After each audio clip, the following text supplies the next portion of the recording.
Hello, আমি সুজয়।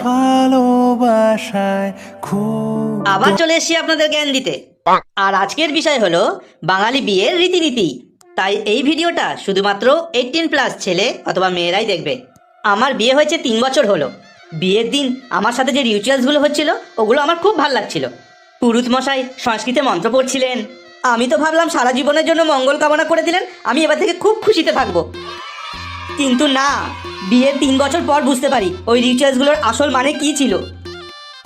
এই যে এখানে শুভ দৃষ্টি হচ্ছে, এর মানে হচ্ছে শেষবারের মতো তুমি বউয়ের চোখের দিকে তাকিয়ে নাও।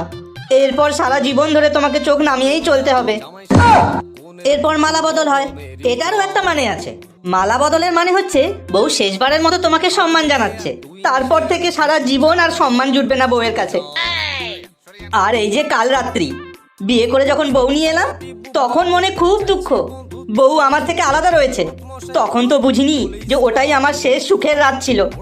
কারণ এরপর থেকে তুমি সারা জীবনের জন্য জম্বি হয়ে যাবে।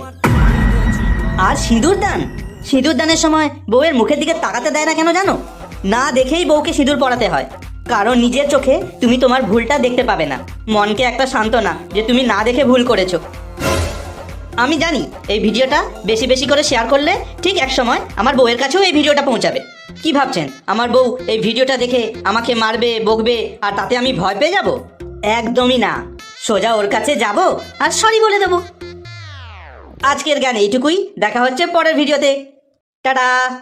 সানাই বাজাও, জামাই সাজাও, কোনের মুকুট খোলো মেরি জং।